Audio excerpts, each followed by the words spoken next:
Sri Lanza Malto. Bonjour à tous et à toutes.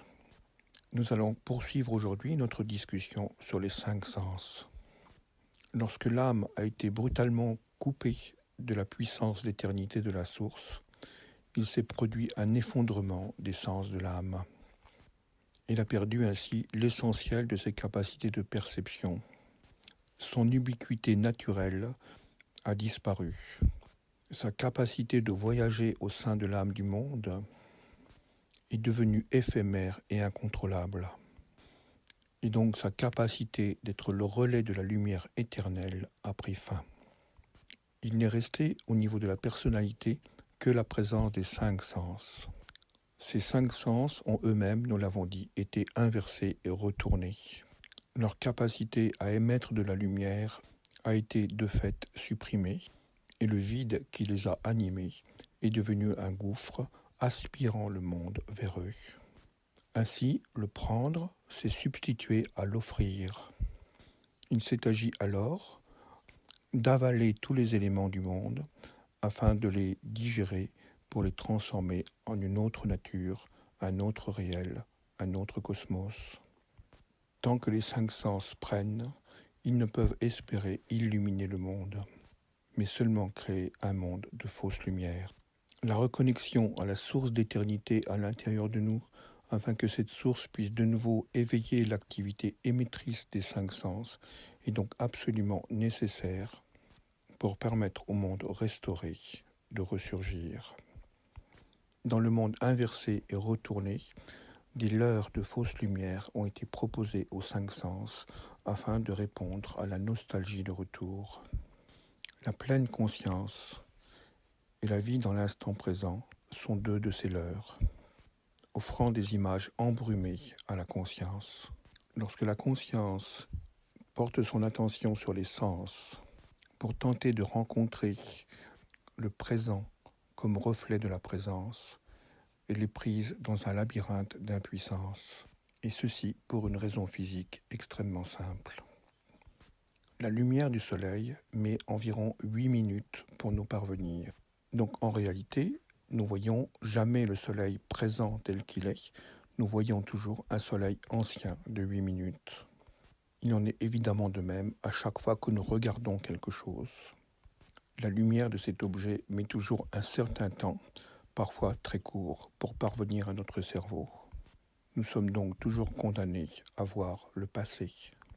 Il en est de même pour les sons qui mettent un certain temps à nous parvenir. Nous n'entendons donc que les sons qui se sont déjà enfouis dans le temps. Même chose pour les odeurs dont les molécules mettent un certain temps à venir activer l'aire cérébrale correspondante. Le toucher lui-même est soumis à cette loi de distanciation, car il faut toujours un certain temps pour que les sensations nerveuses puissent remonter dans le corps et activer les zones cérébrales correspondantes. Autrement dit, dans le mouvement du prendre des 5 sens, nous sommes condamnés à ne jamais être dans le présent et dans le réel, mais toujours dans le passé. C'est impuissant de nos 5 sens à rencontrer le présent est le point d'origine de notre tentation de nous laisser guider, happer et conduire par les forces créatrices de nature démiurgique qui ont envahi l'âme et pris la place de la source d'éternité.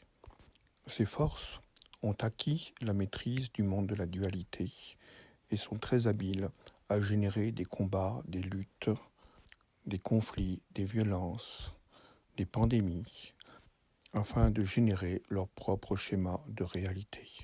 Aussi, il ne s'agit pas de lutter contre elles, car le combat est leur royaume, mais d'être dans une posture de combat sans combat, de se retirer de ce jeu des forces contradictoires, de la genèse de crises artificielles, qui apparaissent toutes historiquement comme des phases d'accélération de la construction de l'ère réelle.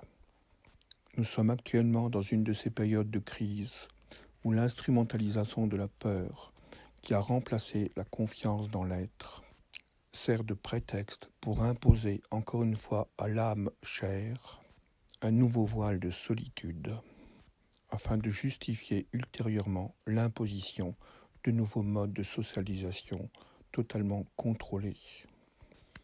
Combattre sans combattre, c'est sortir sa conscience du champ de la dualité pour ouvrir les portes et les espaces intérieurs afin que le flux de l'éternité puisse de nouveau pénétrer dans nos structures psychophysiques, animer nos cellules, réouvrir les sens éteints que l'âme avait perdus, et puis, au final, libérer cette nouvelle lumière d'éternité à travers nos 5 sens qui seront ainsi restaurés. À partir de cet instant, les forces démiurgiques n'auront plus de puissance sur nos corps.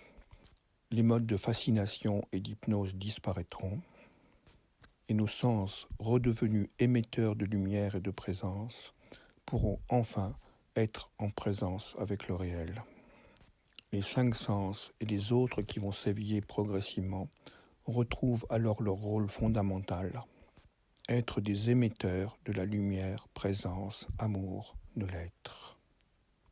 Cette lumière de l'être, émise par des corps redevenus antennes, va pouvoir ainsi rayonner par contagiosité et dissoudre progressivement le projet et la puissance des forces démiurgiques qui ont envahi notre espace de dualité, créant fallacieusement des schémas de dualité contradictoires à la place des dualités complémentaires. L'éveil des sens, comme émetteur de lumière, va de nouveau nous permettre d'observer le réel comme étant empli de dualités complémentaires destinées à faire avancer la conscience et l'univers de perfection en perfection, et ce par mutations successives. Dans les processus intérieurs, il s'agit très exactement de ceci. Toutes les cellules de notre corps communiquent entre elles en émettant des biophotons. Des appareillages précis ont permis de mesurer l'intensité de ces biophotons. Et on s'aperçoit que plus l'être a réveillé des facultés dites paranormales, c'est-à-dire des capacités de l'âme, plus l'activation de ces biophotons est puissante. Ceci nous donne une indication sur le chemin à suivre pour activer nos sens en tant qu'émetteurs de lumière. Il s'agira de transformer en flux conscient l'ensemble de ces biophotons de façon à ce qu'ils deviennent une vague de lumière qui va se déployer à travers chacun de nos 5 sens. Ainsi, notre corps va commencer à émettre une lumière cohérente, issue du centre d'éternité enfoui dans les profondeurs de chacune de nos cellules. Et nous allons proposer une méditation destinée à enclencher ce processus de mise en vague de lumière de l'ensemble des biophotons qui circulent et s'échangent infiniment dans notre corps biologique. C'était Srilanza Malto. Je vous souhaite une merveilleuse onde de lumière au sein de votre propre structure biologique et vitale, et puisse-t-elle, en rayonnant à travers vos 5 sens, bénir tous les êtres.